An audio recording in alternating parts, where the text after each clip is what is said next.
আজকে সকালবেলা রেডি হয়ে মায়ের সাথে বাজারে গেছিলাম। যদিও আজকে আমার ঘুম থেকে উঠে থেকে শরীরটা আবার খুব খারাপ করেছিল, তবুও মাও একা একা যেতে পারে না, তাই জন্য মাকে নিয়ে টোটো করে বাজারে গেছিলাম। ওই একেবারে 5-6 দিনের বাজার করে নিয়ে আসার জন্য।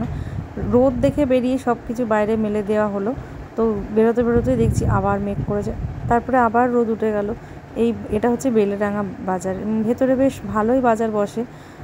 তো অনেক কটাই সবজি নেওয়া হয়েছিল, অনেকক্ষণ সময়ও লেগেছিল।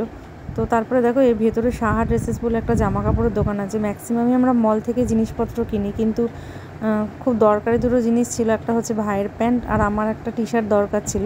তো কিনে আবার দেখলাম কি অসম্ভব মেঘ করেছে, তাড়াতাড়ি করে এসে জামা প্যান্টগুলো আগে তুললাম। আর এই যে এই কাকুকে ওপরে তুলে দিয়েছিলাম এই পুঁই শাকটা ওপরে তুলে দেওয়ার জন্য, মানে ছাদে তুলে দেওয়ার জন্য। তো তারপরে এসে সব কিছু একেবারে লন্ডভন্ড হয়ে গেল, তাড়াতাড়ি করে তুলতে হলো। বৃষ্টিটা থামার পরে তারপরে সব কিছু আবার গোছানো হলো।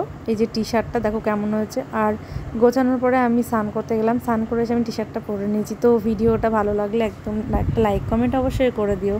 টাটা সবাইকে।